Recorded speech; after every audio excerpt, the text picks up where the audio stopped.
Hello my dear students. In this class we are discussing one more important topic in connection with commercial bank, that is the credit creation process. Credit creation is one of the important major functions of the commercial banks. In the modern days, number of functions are performed by the commercial banks. In the earlier video lecture, I have already mentioned the various functions of commercial banks, that is primary function, secondary function and other functions. One of the important functions of the commercial bank is known as the credit creation. In this video lecture, we are analyzing the various things in connection with the credit creation.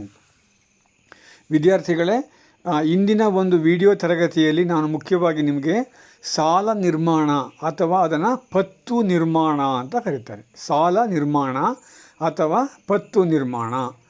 ಈ ಸಾಲ ನಿರ್ಮಾಣ ಅಥವಾ ಪತ್ತು ನಿರ್ಮಾಣ ಅಂತ ಹೇಳೋದು ವಾಣಿಜ್ಯ ಬ್ಯಾಂಕುಗಳು ನಿರ್ವಹಿಸುವಂತಹ ಕಾರ್ಯಗಳಲ್ಲಿ ಬಹಳ ಪ್ರಮುಖವಾದ ಕಾರ್ಯಗಳಾಗಿವೆ. ವಾಣಿಜ್ಯ ಬ್ಯಾಂಕುಗಳು ಅನೇಕ ಕಾರ್ಯಗಳನ್ನು ನಿರ್ವಹಿಸ್ತವೆ.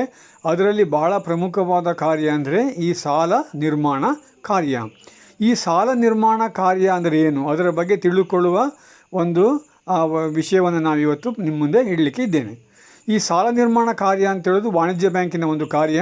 ಈಗಾಗಲೇ ನಾನು ಕಳೆದ ವಿಡಿಯೋ ತರಗತಿಯಲ್ಲಿ ನಿಮಗೆ ವಾಣಿಜ್ಯ ಬ್ಯಾಂಕುಗಳು ಏನೆಲ್ಲ ಕಾರ್ಯವನ್ನು ಮಾಡ್ತವೆ ಅದರ ಬಗ್ಗೆ ನಾನು ನಿಮಗೆ ತಿಳಿಸಿದ್ದೆ. ಮುಖ್ಯವಾಗಿ ಪ್ರಾಥಮಿಕ ಕಾರ್ಯಗಳು, ಮಾಧ್ಯಮಿಕ ಕಾರ್ಯಗಳು, ಇತರ ಕಾರ್ಯಗಳು ಅಂತೇಳಿ ನಾವು ವಾಣಿಜ್ಯ ಬ್ಯಾಂಕಿನ ಕಾರ್ಯಗಳನ್ನು ವರ್ಗೀಕರಣ ಮಾಡ್ತೇವೆ. ಅದರಲ್ಲಿ ಈ ಸಾಲ ನಿರ್ಮಾಣ ಅಂತೇಳೋದು ಒಂದು ಪ್ರಮುಖವಾದಂಥ ವಾಣಿಜ್ಯ ಬ್ಯಾಂಕಿನ ಕಾರ್ಯಗಳಾಗಿವೆ. ಇವತ್ತಿನ ವಿಡಿಯೋ ತರಗತಿಯಲ್ಲಿ ನಾನು ಮುಖ್ಯವಾಗಿ ಈ ಸಾಲ ನಿರ್ಮಾಣ ಅಂದರೆ ಏನು, ಸಾಲ ನಿರ್ಮಾಣ ಪ್ರಕ್ರಿಯೆ ಹೇಗೆ ನಡೆಯುತ್ತೆ, ಇದಕ್ಕೆ ಪೂರಕವಾಗಿ ಈ ಠೇವಣಿಯ ಬೇರೆ ಬೇರೆ ವಿಧಗಳ ಬಗ್ಗೆ ನಾನು ನಿಮಗೆ ಚರ್ಚೆಯನ್ನು ಮಾಡಬೇಕಾಗತ್ತೆ. In the modern days, every commercial bank, the primary motive of the commercial bank, that is earning the profit or maximization of profit, is a basic objectives of the commercial banks. For the sake of earning the profit, they advance the loan and accept the deposit. The accepting the deposit and lending the loan, that is the function performed by the commercial bank for the sake of maximization of the profit. In this way, in this process, they also create the credit also. ಅಂದರೆ ವಾಣಿಜ್ಯ ಬ್ಯಾಂಕುಗಳು ಇವತ್ತು ಆಧುನಿಕ ಪ್ರಪಂಚದಲ್ಲಿ ಅಭಿವೃದ್ಧಿಯ ಅವಿಭಾಜ್ಯ ಅಂಗಗಳಾಗಿವೆ. ಆರ್ಥಿಕ ಅಭಿವೃದ್ಧಿಯಲ್ಲಿ ವಾಣಿಜ್ಯ ಬ್ಯಾಂಕುಗಳು ಬಹಳ ಮುಖ್ಯವಾದ ಪಾತ್ರವನ್ನು ವಹಿಸ್ತಾ ಇವೆ. ಈ ವಾಣಿಜ್ಯ ಬ್ಯಾಂಕುಗಳು ಅನೇಕ ಕಾರ್ಯಗಳನ್ನು ಮಾಡ್ತವೆ. ಅದರಲ್ಲಿ ಠೇವಣಿಯ ಸ್ವೀಕಾರ ಮತ್ತು ಸಾಲ ನೀಡಿಕೆ ಇವೆರಡು ಪ್ರಮುಖವಾದ ಕಾರ್ಯಗಳಾಗಿವೆ. ಈ ಠೇವಣಿಯ ಸ್ವೀಕಾರ ಮತ್ತು ಸಾಲ ನೀಡಿಕೆಯನ್ನು ಯಾಕೆ ಮಾಡ್ತವೆ ಅಂತೇಳಿದರೆ ಲಾಭವನ್ನು ಗರಿಷ್ಠಗೊಳಿಸುವುದೊಂದು ಉದ್ದೇಶ. ಪ್ರತಿಯೊಂದು ವಾಣಿಜ್ಯ ಬ್ಯಾಂಕುಗಳಿಗೂ ಕೂಡ ಇರುವಂಥ ಉದ್ದೇಶಗಳಲ್ಲಿ ಭಾಳ ಪ್ರಮುಖವಾದ ಉದ್ದೇಶ ಯಾವುದು ಅಂತೇಳಿದರೆ ಲಾಭ ಗಳಿಕೆ. ಆ ಲಾಭ ಗಳಿಕೆಯನ್ನು ಹೆಚ್ಚಿಸಬೇಕು ಎನ್ನುವಂಥ ಉದ್ದೇಶಕ್ಕೋಸ್ಕರವಾಗಿ ಈ ಒಂದು ಕಾರ್ಯದಲ್ಲಿ ವಾಣಿಜ್ಯ ಬ್ಯಾಂಕುಗಳು ತೊಡಗ್ತವೆ. ಹಾಗಾಗಿ ಈ ವಾಣಿಜ್ಯ ಬ್ಯಾಂಕುಗಳ ಸಾಲ ನಿರ್ಮಾಣ ಅಂಥೇಳೋದು ಈ ಠೇವಣಿಯ ಸ್ವೀಕಾರ ಮತ್ತು ಸಾಲ ನೀಡಿಕೆ ಇವುಗಳಿಗೆ ಸಂಬಂಧಪಟ್ಟಂಥ ವಿಷಯಗಳು ಆಗಿರ್ತವೆ. ಹಾಗಾಗಿ ನಾವು ಈಗ ಈ ಕ್ರೆಡಿಟ್ ಕ್ರಿಯೇಷನ್ ಎನ್ನುವಂತಹ ಸಾಲ ನಿರ್ಮಾಣ ಅಥವಾ ಪತ್ತು ನಿರ್ಮಾಣದ ಬಗ್ಗೆ ನಾವು ನಿಮಗೆ ದೀರ್ಘವಾಗಿ ನಿಮಗೆ ತಿಳಿಸಬೇಕಾಗತ್ತೆ. First of all, we are trying to understand the meaning of the credit creation. Credit creation is a process of enlarging the deposits through lending the loan and accepting the loan and advances. That is known as credit creation. Credit creation is a process of enlarging the deposits. It is a process of enlarging the deposits through lending the loan and advances. That is known as credit creation. Credit creation is nothing but it is a process. It is not a function. It is a process of enlarging the deposits or expanding the deposits through lending the loan and advances. through lending the loan advances, they enlarge or expand the deposits. That is known as credit creation. That is known as credit creation. One of the important functions of the commercial bank is credit creation. ಅಂದರೆ ಸಾಲ ನಿರ್ಮಾಣ ಅಂದರೆ ಏನು ಎನ್ನುವಂಥ ಪ್ರಶ್ನೆ ನಮ್ಮ ಮುಂದೆ ಉದ್ಭವಿಸುತ್ತೆ. ಸಾಲ ನಿರ್ಮಾಣ ಅಂಥೇಳಿದರೆ ಠೇವಣಿಗಳನ್ನು ಅಂದರೆ ಸಾಲ ನೀಡಿಕೆಯ ಮೂಲಕ ಠೇವಣಿಗಳನ್ನು ವಿಸ್ತರಿಸಿಕೊಳ್ಳುವ ಹಾಗೂ ಈ ಮುಂಗಡಗಳನ್ನು ಕೊಡುವ ಮೂಲಕ ಠೇವಣಿಗಳನ್ನು ವಿಸ್ತರಿಸಿಕೊಳ್ಳುವ ಪ್ರಕ್ರಿಯೆಗೆ ಸಾಲ ನಿರ್ಮಾಣವೆಂದು ಕರೆಯುತ್ತೇವೆ. ಸಾಲ ನಿರ್ಮಾಣ ಅಂದ್ರೇನು? ಠೇವಣಿಗಳನ್ನು ವಿಸ್ತರಿಸಿಕೊಳ್ಳುವಂಥ ಒಂದು ಪ್ರಕ್ರಿಯೆ. ತಾನು ಸ್ವೀಕರಿಸಿದ ಪ್ರಮಾಣದ ಠೇವಣಿಯನ್ನು ಇನ್ನಷ್ಟು ವಿಸ್ತರಿಸಿಕೊಳ್ಳುವಂತಹ ಒಂದು ಪ್ರಕ್ರಿಯೆಗೆ ಸಾಲ ನಿರ್ಮಾಣ ಅಂತ ಕರಿತೀವಿ. ಸಾಲ ನಿರ್ಮಾಣ ಅಂದರೆ ಠೇವಣಿಗಳನ್ನು ವಿಸ್ತರಿಸುವಂಥ ಪ್ರಕ್ರಿಯೆ. ಹೇಗೆ ಠೇವಣಿಗಳನ್ನು ವಿಸ್ತರಿಸಿಕೊಳ್ತವೆ ಅಂದರೆ ಸಾಲ ನೀಡಿಕೆಯ ಮೂಲಕ, ಗ್ರಾಹಕರಿಗೆ ಸಾಲ ನೀಡುವ ಮೂಲಕ, ಗ್ರಾಹಕರಿಗೆ ಮುಂಗಡಗಳನ್ನು ಕೊಡುವ ಮೂಲಕ, ಗ್ರಾಹಕರಿಗೆ ಸಾಲವನ್ನು ಕೊಡುವ ಮೂಲಕ, ಮುಂಗಡಗಳನ್ನು ಕೊಡುವ ಮೂಲಕ ಠೇವಣಿಗಳನ್ನು ವಿಸ್ತರಿಸುವಂಥ ಪ್ರಕ್ರಿಯೆಗೆ ನಾವು ಸಾಲ ನಿರ್ಮಾಣ ಅಥವಾ ಪತ್ತು ನಿರ್ಮಾಣವೆಂದು ಕರೆಯುತ್ತೇವೆ. ಸಾಲ ನಿರ್ಮಾಣ ಅಥವಾ ಪತ್ತು ನಿರ್ಮಾಣ ಅಂದ್ರೇನು? ತಾನು ಸ್ವೀಕರಿಸಿದ ಠೇವಣಿಗಳಿಗಿಂತ ಹೆಚ್ಚಿನ ಠೇವಣಿಗಳನ್ನು ನಿರ್ಮಾಣ ಮಾಡುವಂಥ ಕ್ರಿಯೆ. ಆ ನಿರ್ಮಾಣ ಹೇಗಾಗುತ್ತೆ? ಸಾಲ ನೀಡಿಕೆಯ ಮೂಲಕ ಆಗುತ್ತೆ. ಹಾಗೆ ನಾವು ಅಡ್ವಾನ್ಸ್ ಮುಂಗಡಗಳನ್ನು ಕೊಡುವ ಮೂಲಕವಾಗುತ್ತೆ. ಈಗ ನಾವು ಸಾಲ ಮತ್ತು ಮುಂಗಡದ ಮಧ್ಯೆ ಇರುವಂಥ ವ್ಯತ್ಯಾಸವನ್ನು ಮತ್ತೊಮ್ಮೆ ನಿಮಗೆ ಹೇಳಲಿಕ್ಕೆ ಇಷ್ಟಪಡ್ತೇವೆ. In a particular economy, every commercial bank, they lend the loan and advances.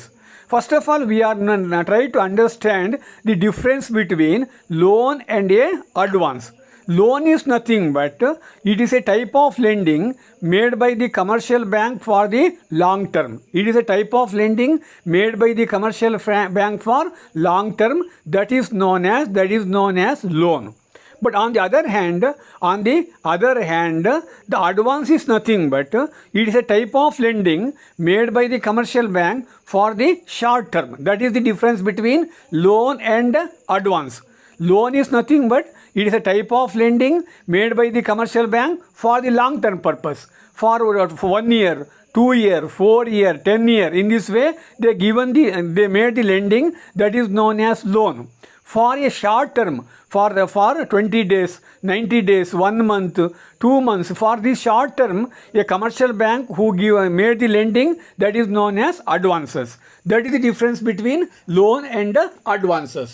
ಈ ಸಾಲ ನಿರ್ಮಾಣವನ್ನು ಅರ್ಥ ಮಾಡಿಕೊಳ್ಳುವಾಗ ನಾವೀಗ ಸಾಲ ಮತ್ತು ಮುಂಗಡದ ನಡುವೆ ಇರುವಂಥ ವ್ಯತ್ಯಾಸವನ್ನು ಅರ್ಥ ಮಾಡ್ಕೋಬೇಕು. ಸಾಲ ಮತ್ತು ಮುಂಗಡ ಎರಡೂ ಕೂಡ ಒಂದೇ ಅಲ್ಲ. ಸಾಲ ಅಂದರೆ ದೀರ್ಘಾವಧಿಗೆ ನೀಡುವಂತಹ ಒಂದು ದೇಣಿಗೆ ಆಗಿರುತ್ತೆ, ಅಥವಾ ದೀರ್ಘಾವಧಿಗೆ ನೀಡುವಂತಹ ಹಣವನ್ನು ಗ್ರಾಹಕರ ದೀರ್ಘಾವಧಿಯ ಅವಶ್ಯಕತೆಗಳನ್ನು ಈಡೇರಿಸುವ ಸಲುವಾಗಿ ನೀಡೋದಕ್ಕೆ ನಾವು ಸಾಲ ಅಂತ ಕರಿತೇವೆ. ಅದೇ ನಾವು ಅಲ್ಪಾವಧಿಗೆ ಗ್ರಾಹಕರ ಅಲ್ಪಾವಧಿಯ ಅವಶ್ಯಕತೆಗಳನ್ನು ಈಡೇರಿಸಲಿಕ್ಕೆ ನೀಡುವಂಥದ್ದು ಮುಂಗಡವಾಗಿರುತ್ತೆ. ಹಾಗಾಗಿ ಸಾಲವನ್ನು ದೀರ್ಘಾವಧಿಗೆ ಅಂದರೆ 1 ವರ್ಷ, 2 ವರ್ಷ, 5 ವರ್ಷ, 10 ವರ್ಷ ಹೀಗೆ ದೀರ್ಘಾವಧಿಗೆ ನೀಡಲಾಗತ್ತೆ. ಅದೇ ಮುಂಗಡಗಳು ಅಂತೇಳಿದರೆ ಅಲ್ಪಾವಧಿಗೆ ನೀಡುವಂಥದ್ದು, ಕೇವಲ 1 ತಿಂಗಳು, 2 ತಿಂಗಳು, 90 ದಿನ ಹೀಗೆ ನೀಡುವಂಥದ್ದು ಮುಂಗಡವಾಗಿರುತ್ತೆ. ಹಾಗಾಗಿ ಸಾಲ ಮತ್ತು ಮುಂಗಡಗಳು ಎರಡು ವಿಭಿನ್ನವಾದಂಥ ಭಾವನೆಗಳಾಗಿವೆ.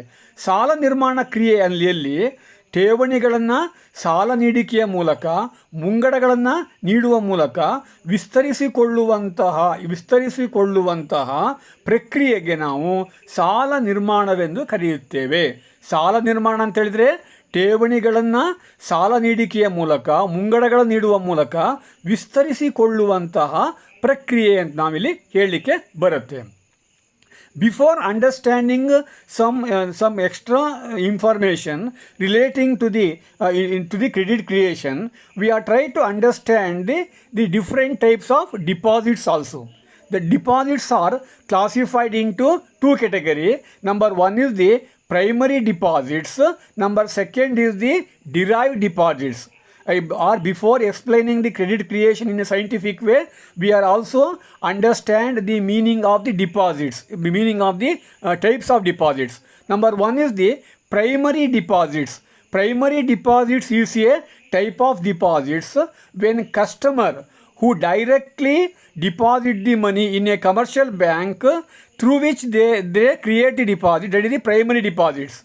In the name of the customer who directly enter the bank and deposit the money and open the account, that is known as primary deposits.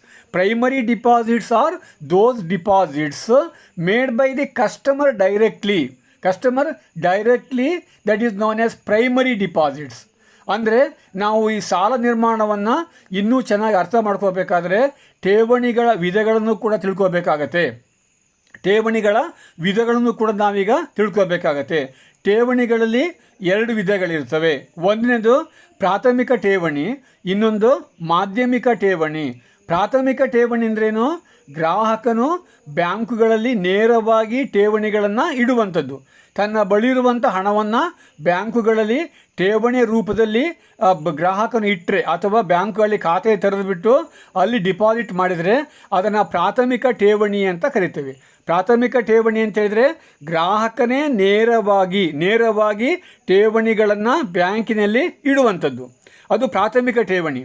The second type of deposits, that is known as the secondary deposits or derived deposits. Derived deposits are those deposits that is created by the bank at the time of lending the loan and advances to the customer. At the time of lending the loan and advances to the customer, every commercial bank, they open the account in the name of the customer. That is known as the secondary deposits or derived deposits.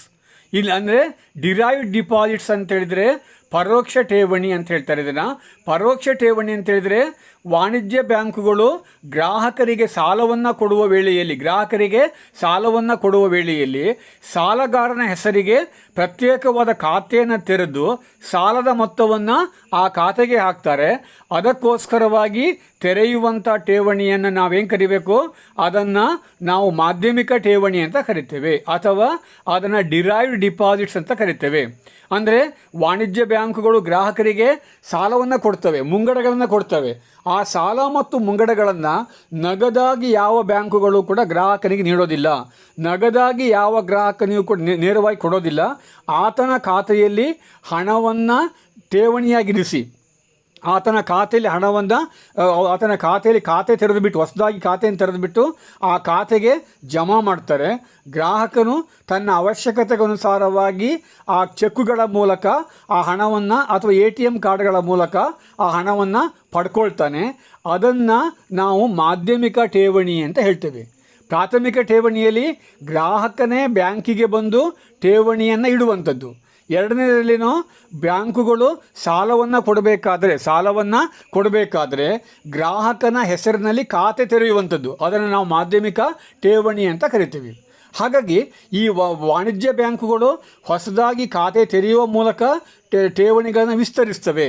ಅಂದರೆ credit creation is a process of enlarging the deposits, expanding the deposits through lending the loan and advances to the customer. Lending the loan to the customer, lending the advances to the customer, that is known as the credit creation. ಸಾಲ ನಿರ್ಮಾಣವೆಂದರೆ ಗ್ರಾಹಕರಿಂದ ಠೇವಣಿಗಳನ್ನು ಸ್ವೀಕರಿಸುವ ಮೂಲಕ ಅಥವಾ ತಾನೇ ಠೇವಣಿಗಳನ್ನು ಸೃಷ್ಟಿ ಮಾಡುವ ಮೂಲಕ ಈ ಸಾಲಗಳನ್ನು ನೀಡಿಕೆಯ ಮೂಲಕ ಅಥವಾ ಈ ಗ್ರಾಹಕನಿಗೆ ಮುಂಗಡಗಳನ್ನು ಕೊಡುವ ಮೂಲಕ ಈ ಠೇವಣಿಯ ಗಾತ್ರವನ್ನು ವಿಸ್ತರಿಸ್ತಾ ಹೋಗೋದಕ್ಕೆ ನಾವು ಕ್ರೆಡಿಟ್ ಕ್ರಿಯೇಷನ್ ಅಂತ ಕರಿತೇವೆ ಅಥವಾ ಸಾಲ ನಿರ್ಮಾಣವೆಂದು ಕರೆಯುತ್ತೇವೆ. Credit creation is a process of enlarging the deposits. It is a process of enlarging the deposits through given the loans and advances to the general public. That is known as credit creation. ಅಂದರೆ ಸಾಲ ನಿರ್ಮಾಣ ಅಂದರೆ ಇನ್ನೊಂದು ಸಲ ಪುನಃ ಹೇಳ್ತಿದ್ದೀನಿ, ಯಾವುದೇ ಒಂದು ವಾಣಿಜ್ಯ ಬ್ಯಾಂಕುಗಳು ತನ್ನ ಠೇವಣಿಯ ಗಾತ್ರವನ್ನು, ಠೇವಣಿಯ ಪ್ರಮಾಣವನ್ನು ಸಾಲ ನೀಡಿಕೆಯ ಮೂಲಕ, ಮುಂಗಡಗಳನ್ನು ಕೊಡುವ ಮೂಲಕ ವಿಸ್ತರಿಸಿಕೊಳ್ಳುವಂತಹ ಒಂದು ಪ್ರಕ್ರಿಯೆಯಾಗಿರುತ್ತೆ. Every loan one of the popular quotation in connection with the credit creation, every loan creates a deposits. Every loan, every advance creates a deposits. Because every banks at the time of lending the loan and advances, they are not able to pay the money in form of cash. They only transfer the money to the customer accounts. In different point of time, customer who withdraw the money from his account on the basis of his requirement, either through the check or through the ATM. That is a process of credit creation. ಅಂದರೆ ಸಾಲ ನಿರ್ಮಾಣಕ್ಕೆ ಸಂಬಂಧಪಟ್ಟಂತೆ ಒಂದು ಬಹಳ ಪ್ರಮುಖವಾದಂಥ ಒಂದು quotation ಇದೆ. Quotation ಅಂತ ಏನಂತ ಹೇಳಿದರೆ, ಪ್ರತಿಯೊಂದು ಸಾಲವು ಒಂದು ಠೇವಣಿ ಸೃಷ್ಟಿ ಮಾಡುತ್ತದೆ. ಪ್ರತಿಯೊಂದು ಸಾಲವೂ ಸಹ ಒಂದು ಠೇವಣಿಯ ಸೃಷ್ಟಿಗೆ ಕಾರಣವಾಗುತ್ತದೆ ಎನ್ನುವಂಥ ಒಂದು ಕೊಟೇಶನ್ ಇದೆ. ಪ್ರತಿಯೊಂದು ಸಾಲವೂ ಕೂಡ ಠೇವಣಿಯ ಸೃಷ್ಟಿ ಕಾರಣವಾಗುತ್ತೆ. ಹಾಗಾದ್ರೇನು, ಸಾಲವನ್ನು ಬ್ಯಾಂಕುಗಳು ಯಾವತ್ತೂ ಕೂಡ ಗ್ರಾಹಕರಿಗೆ ನೇರವಾಗಿ ನಗದು ರೂಪದಲ್ಲಿ ಕೊಡೋದಿಲ್ಲ. ತಾನು ಕೊಡುವಂಥ ಸಾಲವನ್ನು ಗ್ರಾಹಕರ ಹೆಸರಿನಲ್ಲಿ ಖಾತೆಯನ್ನು ತೆರೆದು ಬಿಟ್ಟು ಆ ಖಾತೆಗೆ ಹಣವನ್ನು ಜಮಾ ಮಾಡುವ ಮೂಲಕ ಸಾಲಗಾರನು ತನ್ನ ಅವಶ್ಯಕತೆಗೆ ತಕ್ಕಂತೆ, ತನಗೆ ಅವಶ್ಯಕತೆ ಬಿದ್ದಾಗ ಆತ ಏನು ಮಾಡ್ಬೋದು, ಆತ ತನ್ನ ಚೆಕ್ಕುಗಳ ಮೂಲಕ ಇರ್ಬೋದು, ಡ್ರಾಫ್ಟ್ಗಳ ಮೂಲಕ ಇರ್ಬೋದು, ಅದನ್ನು ಪಡ್ಕೊಳ್ತಾನೆ. ಅದನ್ನು ನಾವು ಏನು ಕರಿಬೇಕು, ಅದನ್ನೇ ನಾವು ಸಾಲ ನಿರ್ಮಾಣದ ಕ್ರಿಯೆ ಅಂತ ಹೇಳ್ತೇವೆ. ಅಂದರೆ ಸಾಲ ನಿರ್ಮಾಣ ಅಂತೇಳೋದು ಒಂದು ಪ್ರಕ್ರಿಯೆ. ಈ ಪ್ರಕ್ರಿಯೆಯಲ್ಲಿ ಸಾಲ ನೀಡಿಕೆಯ ಮೂಲಕ, ಮುಂಗಡಗಳನ್ನು ಕೊಡುವ ಮೂಲಕ ತನ್ನ ಠೇವಣಿಯ ಗಾತ್ರವನ್ನು ಅದು ವಿಸ್ತರಿಸಿಕೊಳ್ಳುತ್ತೆ. ಅದಕ್ಕೆ ನಾವು ಸಾಲ ನಿರ್ಮಾಣವೆಂದು ಕರೆಯುತ್ತೇವೆ. That is the meaning of the credit creation. Credit creation is one of the important functions of the commercial bank. ಅಂದರೆ ಸಾಲ ನಿರ್ಮಾಣ ಅಂತೇಳೋದು ವಾಣಿಜ್ಯ ಬ್ಯಾಂಕುಗಳು ನಿರ್ವಹಿಸುವಂತಹ ಒಂದು ಪ್ರಮುಖವಾದ ಕಾರ್ಯಗಳಾಗಿದೆ ಅಂತ ನಾವು ಹೇಳಲಿಕ್ಕೆ ಬರುತ್ತೆ. ಹೀಗೆ ಸಾಲ ನಿರ್ಮಾಣವು ಇಂದು ವಾಣಿಜ್ಯ ಬ್ಯಾಂಕುಗಳ ಭಾಳ ಪ್ರಮುಖವಾದ ಒಂದು ಕಾರ್ಯವಾಗಿ ನಮಗೆ ಕಂಡು ಬರ್ತಾ ಇದೆ. ಮುಂದಿನ ವಿಡಿಯೋ ತರಗತಿಯಲ್ಲಿ ನಾನು ಮುಖ್ಯವಾಗಿ ಸಾಲ ನಿರ್ಮಾಣಕ್ಕೆ ಸಂಬಂಧಪಟ್ಟಂತಹ ಊಹೆಗಳು ಯಾವುದು, ಕಲ್ಪನೆಗಳು ಯಾವುದು, ಹಾಗೆ ಸಾಲ ನಿರ್ಮಾಣ ಪ್ರಕ್ರಿಯೆ ಹೇಗೆ ನಡೆಯುತ್ತೆ ಅದನ್ನು ನಿಮಗೆ ಉದಾಹರಣೆಯ ಮೂಲಕ ಅಥವಾ ಸಾಲ ನಿರ್ಮಾಣಕ್ಕೆ ಸಂಬಂಧಪಟ್ಟಂಥ ಇರುವ ಸೂತ್ರಗಳು ಏನು ಅದರ ಬಗ್ಗೆ ನಿಮಗೆ ಹೇಳಲಿಕ್ಕೆ ಇಷ್ಟಪಡ್ತೇನೆ. Thank you.